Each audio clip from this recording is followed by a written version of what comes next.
A mensagem de hoje é sobre a ceia e a guerra. Como que você ceia, por que você ceia e como que você enxerga a guerra e o destino final de tudo isso. Essa foto aqui é real, um míssil caiu lá na Turquia. Ele não detonou o míssil, então você vê que é chapas de aço grossa, né? Chapa de mais de 1 polegada de aço e uma criança passando ao lado e olhando para o míssil, né? Então a gente está tendo visões, vendo cenas no mundo hoje que eu achava que a gente não veria tão cedo, mas especialistas estão dizendo que a terceira guerra já começou, possivelmente a Europa será arrastada para o conflito vai ampliar e a terceira guerra começou. E a gente, o que faz com isso? Como que a gente encara isso? Como que a gente reage? Como que a gente descansa? Como que a gente traz paz diante de cenários de guerra? Ainda bem que a gente vive num país, né, que fica na América do Sul. Nós somos americanos do Sul e a gente está fora da zona de confusão, né? Que bom. Entretanto, a gente deve ficar vigilante, porque o mundo é mau, as circunstâncias não são fáceis. O texto base de hoje é 1 Coríntios 11, 23 a 26. E tá um foguete aqui, hein? Ele estava assim no domingo passado também, um míssil. Tá um míssil aqui. Gente, ele tá com 17, mas não tá funcionando muito bem também não. Mesmo 17 era para estar geladão aqui. Deve estar precisando da limpeza. Deve estar precisando da limpeza, né? Então vamos lá, o texto hoje das Escrituras é a primeira carta aos Coríntios, capítulo 11, versos 23 a 26. Diz o seguinte: eu lhes transmiti aquilo que eu recebi do Senhor. Paulo, todo mundo aqui, quase todo mundo sabe que Paulo teve um encontro com o Senhor, né? Muito forte. Ele recebeu do Senhor. Na noite que o Senhor foi traído, ele tomou o pão, agradeceu a Deus, partiu e disse: esse é meu corpo, ele é entregue por vocês. Façam isso em memória de mim. Da mesma forma, depois da ceia, ele tomou o cálice e disse: esse cálice é a nova aliança confirmada com o meu sangue. Façam isso em memória de mim, sempre que o beberem, porque cada vez que vocês comem deste pão, vocês bebem desse cálice, vocês anunciam para quem? Anunciam para o mundo, proclama para o mundo, testemunha para o mundo a morte do Senhor até que ele venha. Até que ele venha. Então, quando o texto diz que cada vez ele recebeu do Senhor lá atrás, né? Quando vocês comem o pão e bebem do cálice, o mundo precisa ver isso aqui. O mundo precisa ver a gente comendo e bebendo. As pessoas que estão fora da aliança do Novo Testamento precisam enxergar a gente comendo e bebendo.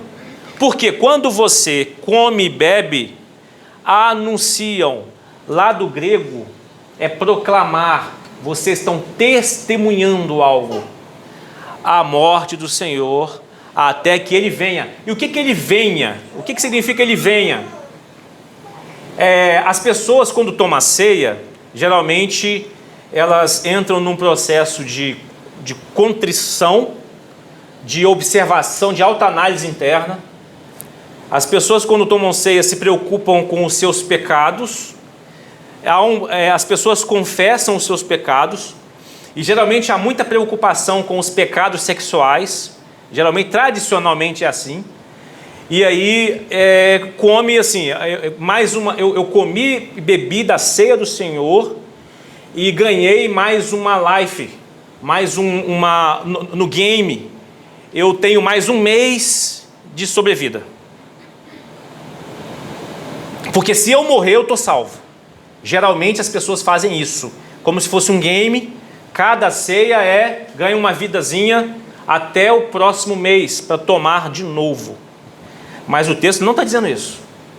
O texto das Escrituras está dizendo que vocês, quando comem e bebem, vocês estão anunciando para o mundo que Jesus morreu. O governo legítimo do mundo é o governo de quem morre. É o governo de quem serve. É o governo de quem se entregou. Ele tem legitimidade com o mundo. Ele tem legitimidade com a história. Então, quando a gente come e bebe, vocês estão anunciando a morte do Senhor até que Ele venha. Mas venha para quê? Venha para quê? Aí, quando a gente costuma tomar também da ceia, a gente espera que Ele venha para quando a gente morrer, a gente está salvo e vai para o céu. Mas o texto da ceia não está dizendo isso. Claro que quando a gente morrer, a gente é salvo. Mas está anunciando o seguinte, que o céu vai descer. Jesus vai descer para governar a terra. Porque legitimidade de governo é apenas de um. É de quem morre. E não de quem joga bomba, não de quem faz guerra. E não das ideologias de esquerda, de direita. Não, isso não é salvadora para o mundo. Ele vem para consertar, ou melhor, vem para substituir o governo humano. Se lembrem da estátua de Nabucodonosor, do sonho, em Daniel capítulo 2. O governo humano começa com a cabeça de ouro, né? Estava no momento do Império Babilônico. Claro que houve o Império Egípcio antes, o Império Assírio, mas quando Nabucodonosor sonhou, cabeça de ouro, era o reino dele. Braços de prata, tronco de prata, Império Persa. Ventre de bronze, Império Grego. Pernas de ferro, Império Romano. Pés de ferro misturado com barro, Europa. O remanescente do Império Romano. O que aconteceu com a qualidade desses materiais? Foram perdendo valor, ao ponto de chegar barro misturado com ferro, fragilidade misturada com poder, sem muita coesão. Aí vem, na visão de Nabucodonosor e Daniel capítulo 2, vem uma pedra não retirada por mãos humanas, na visão. Ou seja, não tem esforço humano nenhum para consertar, para substituir o governo ruim da história da humanidade. Nós somos péssimos governantes. Uma pedra que não precisou de esforço humano vem e destrói a estátua, vira pó. Então, até que ele venha, a gente anuncia, comendo e bebendo, anuncia ao mundo. A ceia deveria ser numa praça pública. A ceia do Senhor deveria ser em público, para que as pessoas passassem e nos vissem, a gente comendo e bebendo, partindo o pão, comendo e bebendo, e olhassem: por que vocês estão fazendo isso? Não, é porque Jesus morreu e Ele voltará, porque Ele é o único legítimo a governar. Não sei por que a gente se restringe, né, a um grupo fechado. As pessoas tinham que ver, isso aqui era para ser mostrado para todo mundo. Aí então, o que a igreja deve fazer enquanto o mundo parece estar em guerra? Parece não, está em guerra. A igreja, ela não recebe estratégia militar. A igreja de Jesus não precisa de pôr a mão em armas para consertar o mundo. A igreja de Jesus não precisa odiar, a igreja de Jesus não precisa matar. A igreja não precisa de plano nenhum político, a igreja não precisa. A igreja recebe, sabe o quê? Uma mesa. Uma mesa. A igreja recebe uma mesa. Uma mesa simples com pão e cálice. A igreja, enquanto está em guerra, a igreja só precisa disso aqui. Uma mesa, pão e cálice. A igreja não precisa de mais nada.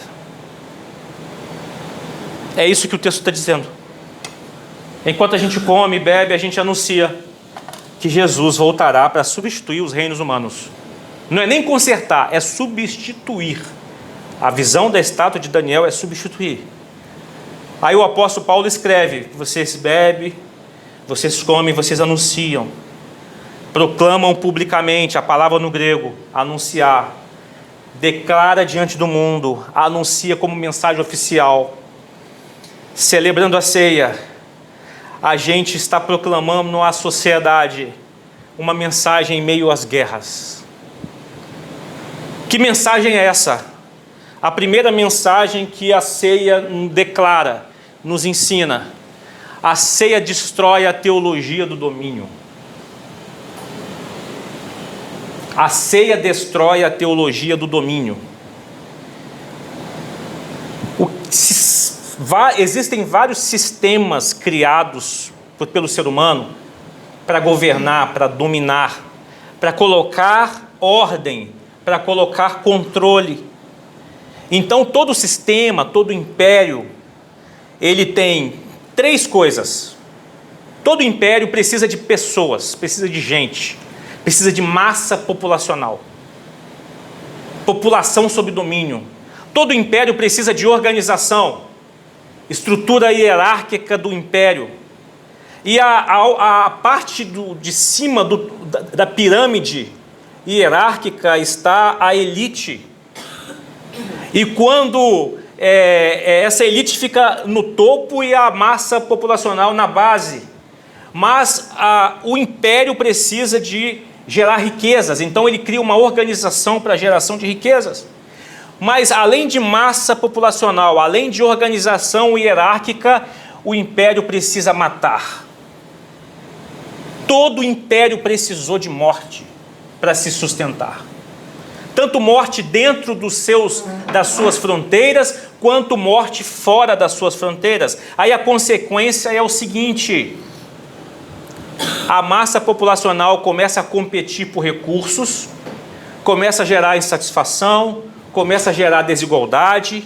A organização hierárquica de todo o império, seja ele político, físico ou religioso, todo o império começa a ver a elite controlando recursos escassos e a ver facções e polarizações. Todo tipo de império começa a elite também a entrar em atrito entre si para gerar, e começa a gerar as divisões das elites. Consequência de um império, começa a produzir morte, ódio, cancelamentos, perseguições. O que pensa diferente deve ser morto. Daí, o mundo define vitória da seguinte maneira: conquistar territórios, dominar e matar adversários e acumular poder.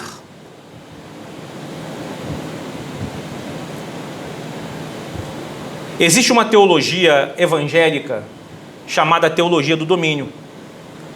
Você deve guerrear para conquistar os poderes sociais. Eu já falei isso mais de uma vez aqui, mas eu estou repetindo. Me desculpe se eu sou repetitivo. O que a teologia imperial do domínio deseja? O poder é santo. O poder político é de Deus. Então, se é a vontade de Deus, nós vamos dominar, nós vamos atacar. Se é vontade de Deus, nós vamos transformar a vitória política em sinal de aprovação divina. Eu vou escolher um líder e colocar sobre ele como um ungido, e Deus está aprovando. Se é para dominar, Deus vai garantir o meu império. Pega o livro de história, irmãos. Pega o livro de história. Desde o imperador Constantino, com a sua falsa conversão, pseudo-conversão, o império desejou estar junto com a igreja para legitimar suas ações. Aí as pessoas fazem isso legitimando uma linguagem bíblica, usando símbolos sagrados e promessas de ordem de paz. Mas a ceia para nós é uma vitória diferente. A ceia é anunciais a morte do Senhor. Ceia é anunciar que alguém morreu e não que alguém matou.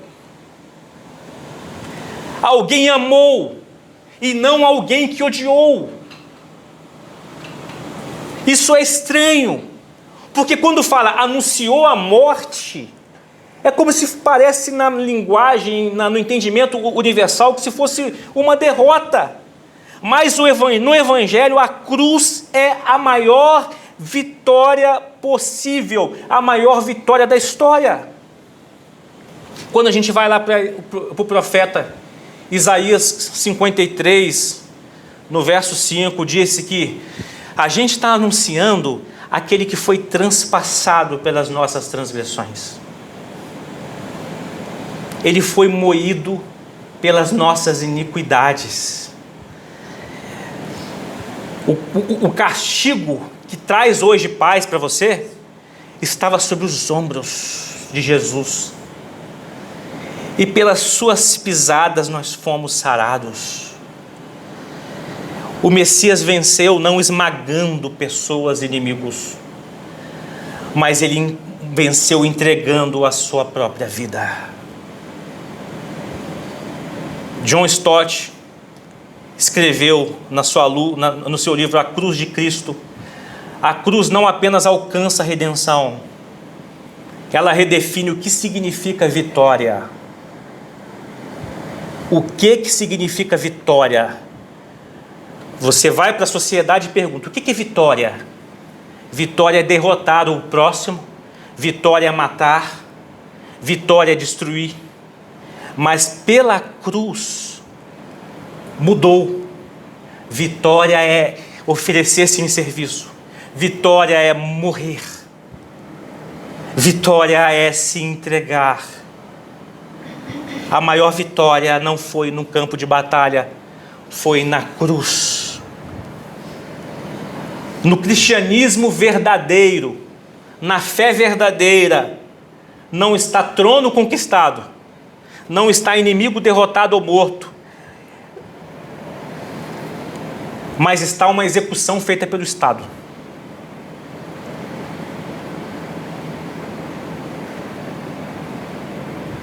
No cristianismo verdadeiro, o Estado odeia Jesus. O Estado mata Jesus. O Estado não ama Jesus. E se usa Jesus para alguma coisa, está usando para outras intencionalidades.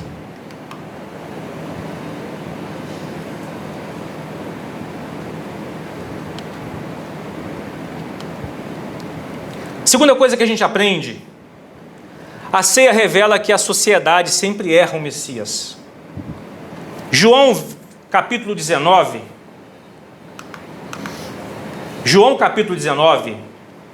diz o seguinte: era por volta do meio-dia, no dia da preparação para a Páscoa, Pilatos disse ao povo: vejam, aqui está o seu rei. Pilatos falou verdade, era o rei. Deus enviou o Cristo para ser o rei. Fora com ele, gritaram. Fora com ele, crucifique-o. O que? Crucificar seu rei? Perguntou Pilatos. Em resposta, os principais sacerdotes gritaram: nós não temos outro rei além de César.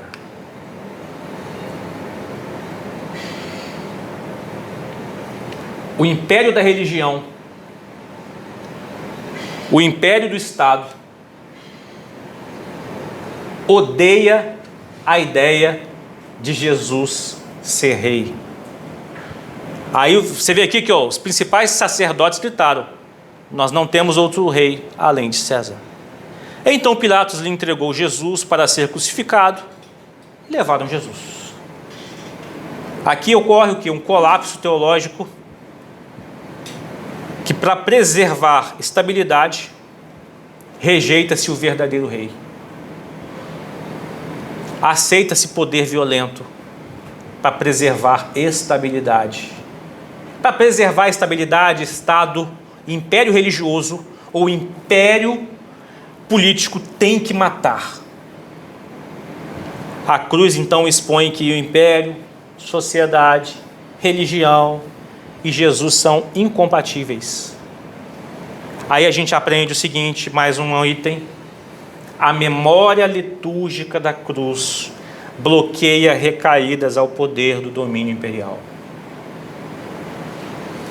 Toda vez que vocês comerem e beberem, toda vez que vocês comerem e beberem, toda vez que comerem e beberem, é para reformar a nossa mente, para a gente não recair ao poder de César. É isso. É isso que a ceia está ensinando. E aí, quando fala anunciais a morte de Jesus, anunciais para o quê? Para o mundo. Eles deveriam ver a gente fazendo isso aqui. O mundo vai, quando entender, eles vão dizer assim: caramba, eles têm um rei. Eles entendem que legitimidade de governo é de um só, é daquele que morreu, e não daquele que mata, e não daquele que oprime. Ou seja, eles estão fazendo todo mês, poderia ser todo domingo, poderia ser todos os dias, para que eles não tenham recaída ao domínio do império, a César, para que eles não vão a César, para que eles não vão a Barrabás. Então, a memória litúrgica da ceia bloqueia nossas recaídas. Vocês anunciam. Não é nostalgia. Ceia não é nostalgia. Ah, morreu lá atrás, há 2000 anos atrás. Não. Ceia é antídoto. Ceia é vacina.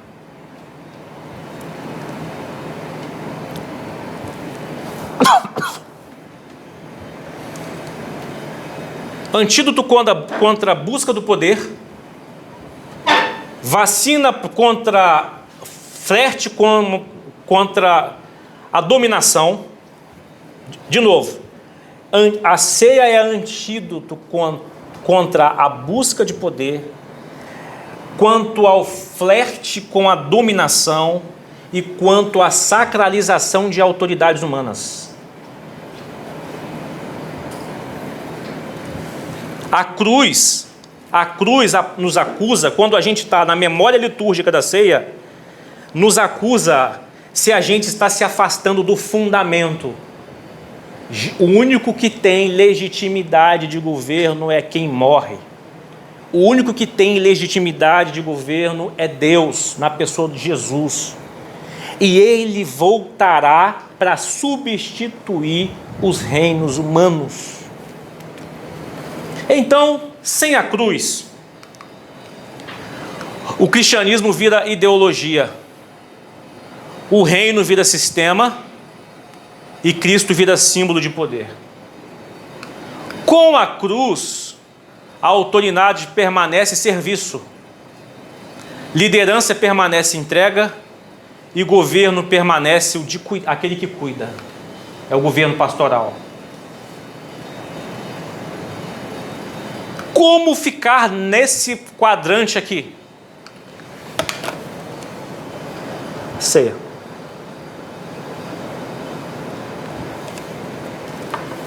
Estou falando difícil? Está inteligível? Alguma pergunta?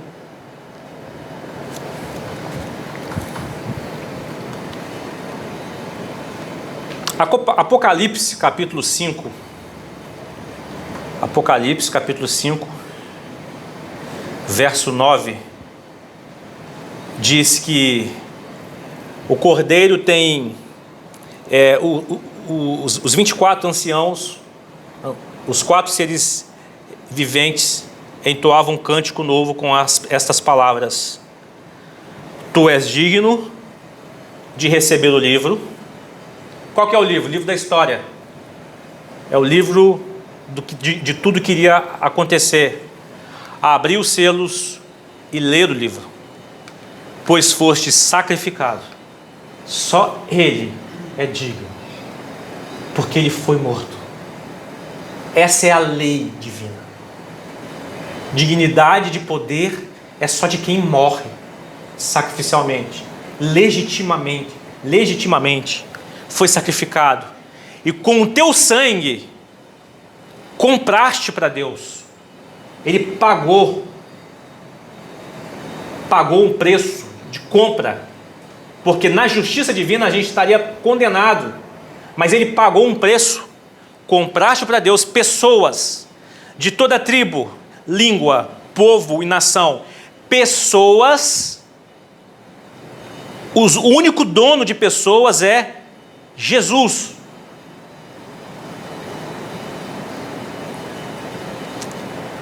Vai lá para o 12, Ellen, por gentileza. O versículo 12.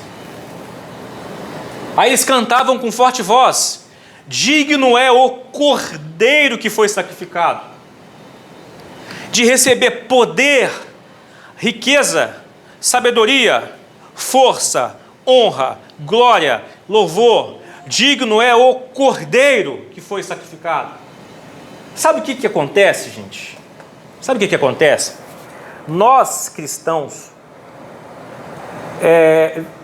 pensamos em dois mundos: o mundo físico e o mundo invisível e material. Mundo material e mundo imaterial. A gente acha que, quando Jesus fala, quando comem e bebem, anunciam a morte até que Ele venha, a gente pensa que Ele vem para nos levar para um mundo imaterial.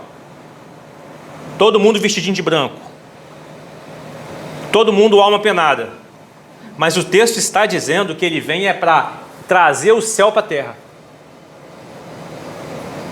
Se porventura, eu tô torcendo para isso acontecer, se a gente chegar no momento de ver a finalização da história, devido a esse cenário que está acontecendo, eu estou vibrando, eu estou lamentando morte de crianças, de mulheres, de homens. Eu odeio guerra, mas as guerras estão acontecendo.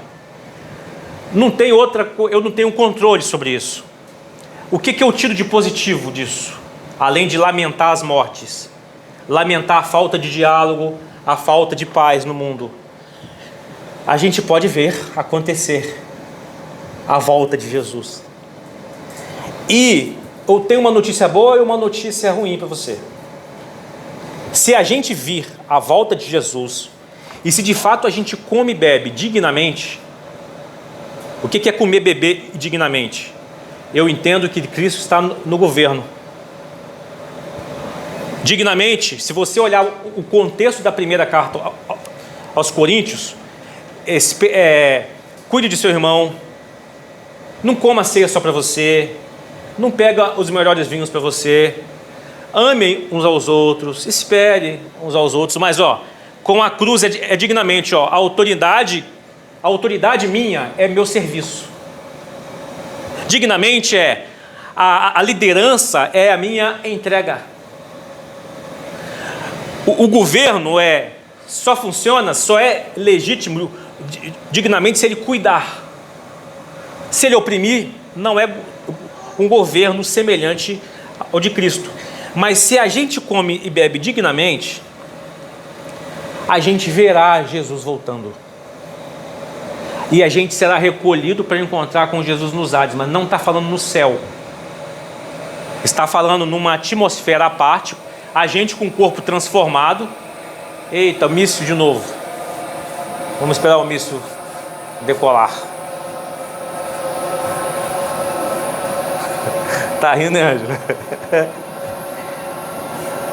Partiu. O sonho é que os mísseis levassem doces, né? Para as crianças. Oi? Delícia, né? Quem sabe a gente vai chegar a esse ponto um dia. Onde eu estava mesmo? O barulho atrapalhou. Se a gente come e bebe dignamente, a gente vai ver Jesus, todo olho verá, seremos transformados no nosso corpo, seremos levados em uma atmosfera que não é o céu, e nós estaremos junto com eles para um governo eterno na terra. Ou seja, notícia ruim, você não conhecerá o céu. Notícia positiva, você não vai ver a morte, não vai saber o que é a morte, e vai governar com Cristo eternamente um mundo de sistema substituído. É isso que é o propósito da ceia. O propósito da ceia do Senhor é isso. Aí a gente aprende que enquanto a cruz for lembrada, nenhum império poderá se passar por reino de Deus.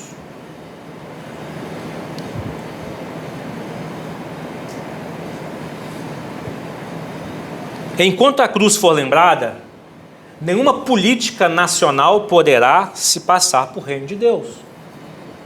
Enquanto a cruz for lembrada, nenhum político ou qualquer homem forte mundial poderá tomar posse dizendo que ele é governo de Deus. Porque legitimidade de governo é de quem morre sacrificialmente. Legitimidade de governo é de Deus, que morreu, o cordeiro que foi sacrificado. Ele é o único digno de ter poder, de ter riquezas, domínio, sabedoria e honra. É diante dele que a gente dobra os nossos joelhos. É diante dele que a gente levanta as mãos com esperança. É isso que a ceia está nos ensinando.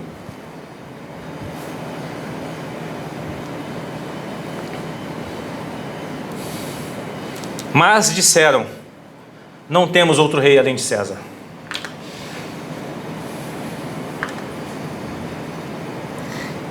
Você já participou de algum sistema religioso? Sisteminha religioso? Fechadinho? O Jesus verdadeiro, se o sistema religioso não for conforme isso aqui, se for isso aqui, não tem Jesus verdadeiro. É um outro evangelho, um falso Jesus. Você quer melhoria no mundo? Vote na política. Use sua camisa. Fique à vontade.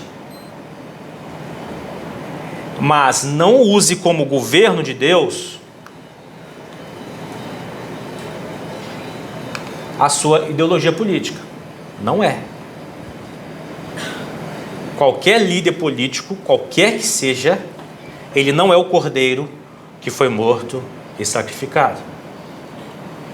A gente tem que parar de ter a mente de enquanto eu estou na terra é material, o futuro vai ser imaterial. Não, o futuro da igreja, do povo de Deus vai ser material, devido à ressurreição. Material, matéria, a gente vai pegar, a gente vai beber água, a gente vai comer, a gente vai governar com Jesus, a gente vai partir pão, a gente vai levantar coisas, objetos. Aí os evangélicos cristãos acham que o futuro é tudo imaterial.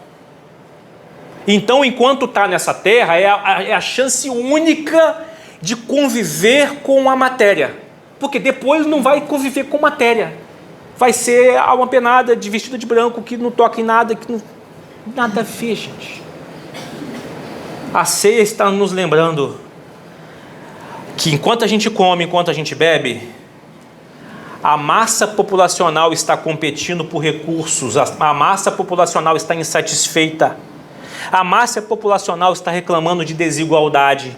Enquanto a gente come e bebe, a gente transmite os princípios do reino de Deus para o mundo. E é daí que a gente vai entrar na série do Sermão do Monte a partir do próximo domingo. Bem-aventurados, aprovados são vocês. É isso que o texto está dizendo.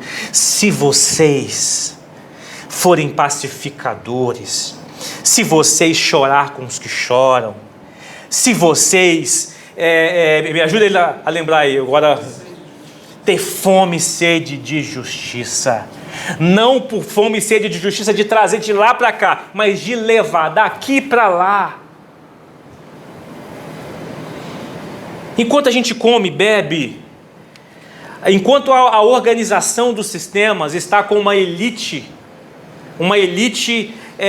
uma superprodução, elites controlando recursos, facções e polarizações. Vocês têm visto o escândalo do Banco Master, um dos maiores escândalos financeiros no Brasil.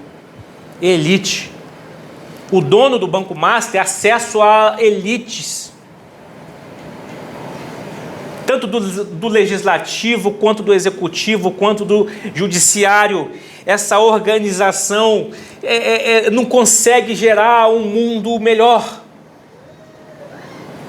A gente aqui está aguardando, anuncia a morte do Senhor. Faltou aqui, o até que ele venha, para substituir todo esse sistema, porque ele vai governar. Enquanto os sistemas estão querendo a morte do que pensa diferente, e se der mole, vão matar fisicamente, não a morte, somente a morte de cancelamento social, mas a morte física. A gente anuncia a vida. Aí o mundo, ele vai definir vitória, querendo dominar, matar adversários e acumular poder. E nenhum sistema vai desejar o verdadeiro Deus. Para concluir, eu coloquei até o 12 aqui, né? Enquanto a gente espera, o cristão testemunha em meio à guerra. Já vou concluir, irmãos. Anunciais a morte do Senhor até que ele venha. Ou seja, o cristão está entre a cruz e entre o retorno de Jesus. O cristão está entre a cruz, Cristo já venceu, a volta de Jesus, que será plenamente revelada essa vitória.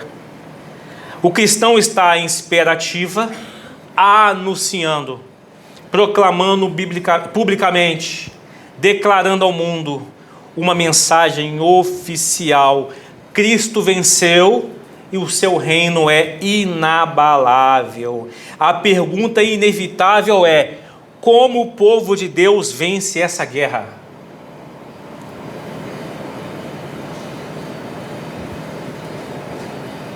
Como o povo de Deus vence essa guerra? Apocalipse 12, verso 11. Eu coloquei aqui, Ellen. Eu acho que sim.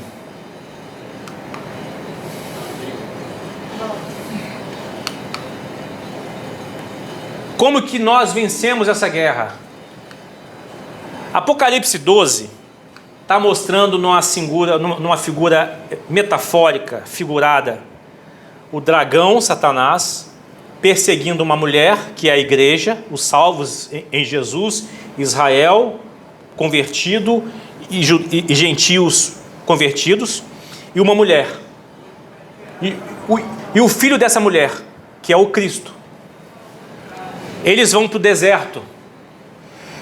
O que é a mulher e o filho ser levado para o deserto? Está fora do sistema. Está fora da primeira besta, que é o sistema. Não está sob domínio de nenhum sistema. Eles vão para o deserto. E aqueles que creram, né, eles o derrotaram pelo sangue do Cordeiro e pelo testemunho deles. Eles não amaram a própria vida e nem mesmo diante da morte. O que faz você e eu vencer diante da guerra é confiar no sangue do Cordeiro. É comer e beber, sabendo que o Cordeiro que foi morto e sacrificado é o único digno de abrir o livro da história e de controlar a história. É a única segurança de intervenção no mundo, de substituição dos sistemas. E o texto diz, testemunho. O que é testemunho? É legitimar aquilo que crer. Testemunho é tornar legítimo, tornar visível diante do mundo o que você crê.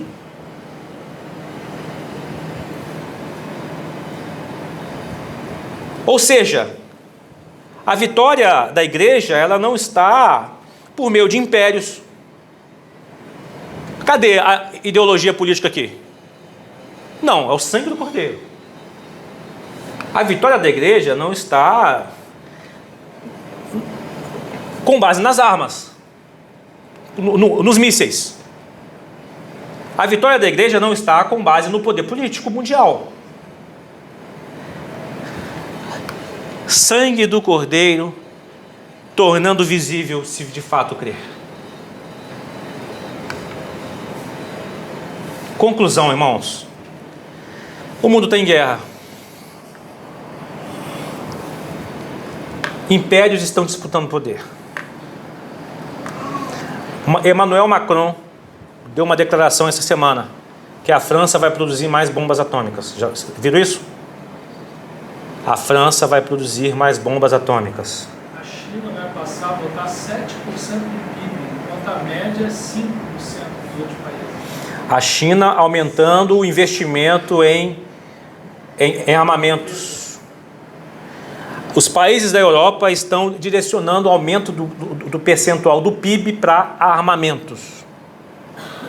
E até o Brasil, o general Múcio está dizendo que o Brasil precisa investir mais em armamentos.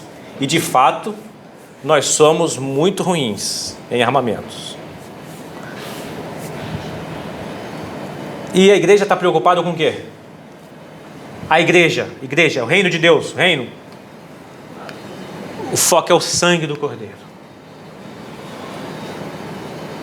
É o testemunho diante do mundo. Não, o mundo não vai conseguir se conversar mesmo. E tem um digno, único digno, de governar o mundo. É o Cordeiro que foi morto e sacrificado. Nesse cenário de guerra, você chora com os que choram, lamenta as crianças. Uma escola com 160 meninas iranianas foi atingida. Crianças que não sabem nem o que é o mundo ainda, assustadas com a quantidade de sangue. E eu lamento muito de uma irmã, Ana Paula Valadão, gravar um vídeo dizendo: nossa, como é que acerta mesmo, né? Pá! Como é que acerta direitinho mesmo? Vidrada com a precisão dos mísseis. E depois ela se retratou dizendo que existem na Bíblia guerras legítimas. Mas, se você for olhar pelo Evangelho, toda guerra é ilegítima. Não existe legitimidade para a guerra. É ilegítima por quê? Porque toda guerra é por causa do pecado. Então não é legítima. Aí a igreja, então, ao invés de ficar festejando a precisão dos mísseis, ela pega uma mesa. A igreja pega uma mesa.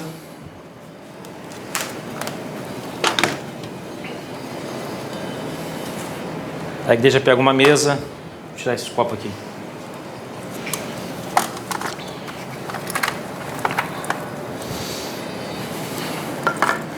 Pega uma mesa. Pega o pão. Chama Jesus para sentar junto. Parte o pão. Mostra para todo mundo lá fora. A gente tinha que fazer isso em praça pública. Alguém se entregou. Alguém se deu. O pão vivo que desceu do céu. Ele morreu, ressuscitou e é o único digno de governar o mundo.